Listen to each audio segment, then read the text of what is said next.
సమ్మక్క సన్నిధిలో అటు lift పొట్లాపురం lift కానీ రామప్పను లక్నవరాన్ని అనుసంధానం చేయడానికి కానీ దాదాపుగా 200 కోట్లు ఇచ్చినటువంటి ఘనత. ఈరోజు పిల్లలకు young India school, nursing college, కేవలం మీరు మెడికల్ కాలేజ్ కలెక్టరేట్ అని చెప్పేది శంకుస్థాపనలు జీవోలు ఇచ్చిపోయారు తప్ప మరి 10 ఏళ్లలో మాకు చేయలేదు నాయనా. కేవలం నన్ను ఓడించడం కోసం 100 కోట్లతో పాటు మరి ఇవన్నీ ఎన్నికల ముందు స్టార్ట్ చేసిన స్టంటులు మాత్రమే.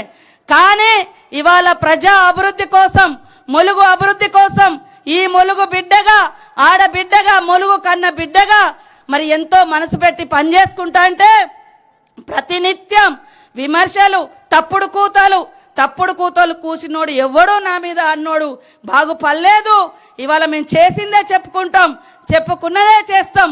ఈరోజు దాదాపుగా 60 కోట్ల రూపాయలు మన ఈ ప్రభుత్వం శాంక్షన్ ఇస్తుంది నిధులు కట్టుకుంటూ వస్తూ. కాబట్టి ఈరోజు మీ అందరికీ ఒకటే విజ్ఞప్తి, రేవంత్ అన్న ప్రభుత్వంలో ప్రతి మహిళ, ప్రతి రైతు, ప్రతి యువకులు, ప్రతి పేదలు ఇవాళ రాష్ట్రంలో ఎక్కడ అత్యధికంగా ఇల్లులు ఇయ్యలే. కేవలం ములుగు నియోజకవర్గానికి మరి రేవంత్ అన్న గారు, పొంగులేటి సీనన్న గారు ఆలోచించి అత్యధికంగా 5,000 ఇల్లులు ఇచ్చినటువంటి ఘనత వారికే దక్కింది.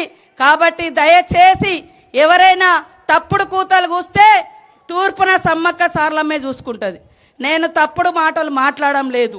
కాబట్టి మీరందరూ మన ఆత్మీయ సోదరునికి మరి ఘన స్వాగతం పలికినందుకు మీ అందరికీ పేరు పేరున శుభాకాంక్షలు, ధన్యవాదాలు తెలియజేస్తూ ముగిస్తా ఉన్నాను.